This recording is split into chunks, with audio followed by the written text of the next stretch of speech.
몇 년 전에 가슴 성형수술을 받았습니다. 그 사실을 회사 여자 동료 한 명이 알고 있었어요. 먼저 물어보기에 그렇다고 대답한 적이 있었거든요.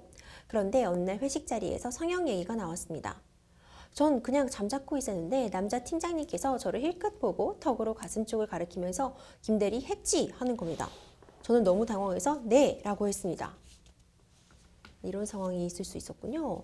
그러자 성형 사실을 알고 있던 그 여자 동료가 대리님 전 말 안 했어요 하면서 웃는 겁니다. 회식 분위기도 있고 해서 저도 그냥 스누스누이 지으며 넘어갔는데 생각할수록 너무 화가 납니다. 이후로 사내에서 남자 직원들끼리 저를 보면서 술렁이는 것 같은 느낌도 몇 번 있었고요. 정신적 스트레스가 상당합니다. 이거 단순히 사과만 받으면 될까요? 회사 다니기가 너무 싫어집니다. 제가 어떻게 대응하면 좋을까요? 이런 사연이 접수가 되었군요. 변호사님 어떻게 보셨어요? 예, 참 이런 경우가 종종 있죠. 불과 몇 년 전에 직장 여성 동료들 사이에서 서로가 서로를 험담하다가 더 화가 난 측이 직장 사내 게시판에 공개적으로 글을 올려버린 탓에 정보통신망법 위반으로 기소되신 사안을 맡은 적이 있었는데요.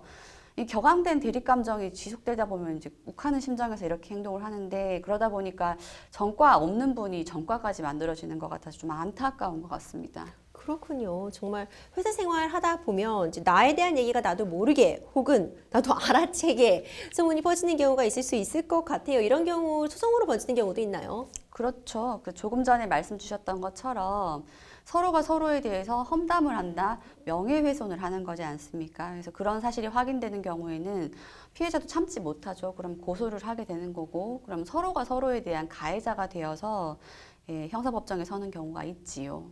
상담자분께서 일단 회식 분위기가 있다 보니까 넘어가셨어요. 그 당시에는 사실 이 일을 그 자리에서 얘기하기 참 어려운 그런 상황이죠. 만약 그 자리에서 뭔가 대응을 한다면 어떻게 대처하는 게 이럴 땐 좋은 걸까요? 예, 되게 직장을 다니시는 분들 같은 경우에는 뭐 어떠한 피해가 있고 그냥 불쾌한 일이 있다고 하더라도 법률적으로도 불쾌한 걸 말씀드리는 겁니다.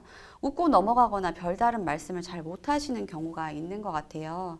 예, 그럴 때에는 다투라는 의미는 아닙니다만은 그 즉시 나는 당신의 행동에 동의하지 않고 있고 그런 방식으로 이해하시고 나의 감정은 굉장히 불쾌함을 드러내시는 것이 필요하다고 봅니다. 그것은 이후에 혹시라도 오해가 번질 수 있는 것까지 막을 수 있다고 봅니다. 그렇군요. 변호사님 또 지금 이 회식 자리에서 가슴 성형 사실을 물어본 사람이 이제 남자 팀장님이라고 말씀 주셨어요. 아유, 김대리 했지. 이거 좀 충격적인데 이런 경우에도 뭔가 죄목이 적용될 게 있을까요? 일단 죄목이라고 말씀을 주셨는데 이 정도는 아마 성희롱의 문제가 발생을 할 것 같아요. 근데 성희롱은 아직까지는 죄라고는 하고 있지 않습니다.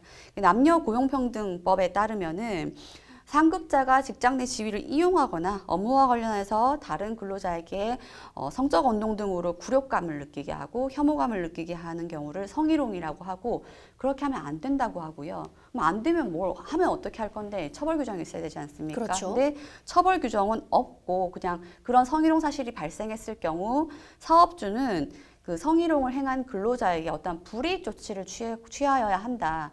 불이익 조치를 취하지 않으면 사업주를 과태료 부과한다 정도의 약간 간접적인 강제를 두고 있는 상황이 현실입니다. 그래서 따라서 아직까지 어떠한 형사상 죄목으로 적용된다기보다는 남녀고용평등법이라는 비형법적인 조항으로 그냥 강제하고 있을 뿐이다라고 보셔야 될 것 같습니다. 그렇군요. 지금 상담자님께서 정확하게 말씀해 주시지는 않으셨지만 정신적 스트레스가 굉장히 크실 걸로 예상이 됩니다.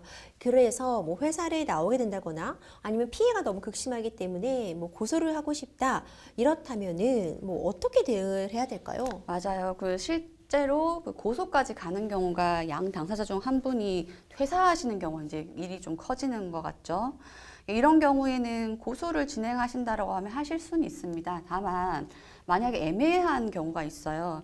누가 누구에게 무슨 말을 했다라고 했는데 무슨 말을 했는지, 말을 하긴 했는지, 그리고 어떤 방법으로 했는지 확인이 안 되면은 형사적으로 처벌이 불가능합니다. 따라서 가장 좋은 것은 그 말을 했다라는 걸 정확히 증거가 남는 게 제일 좋죠. 녹음 파일이 확보되거나 아니면 문자 메시지로 서로 주고받는 얘기가 있다면 그 내용, 제일 확실한 것은 그 게시판이라든지 인터넷에 글을 올리면 그것은 더 이상 어떻게 할 수 없는 명확한 증거가 돼버리는 거죠. 따라서 그러한 증거를 구비를 해서 고소에 대한 고민을 좀 하시는 것이 맞을 것 같습니다.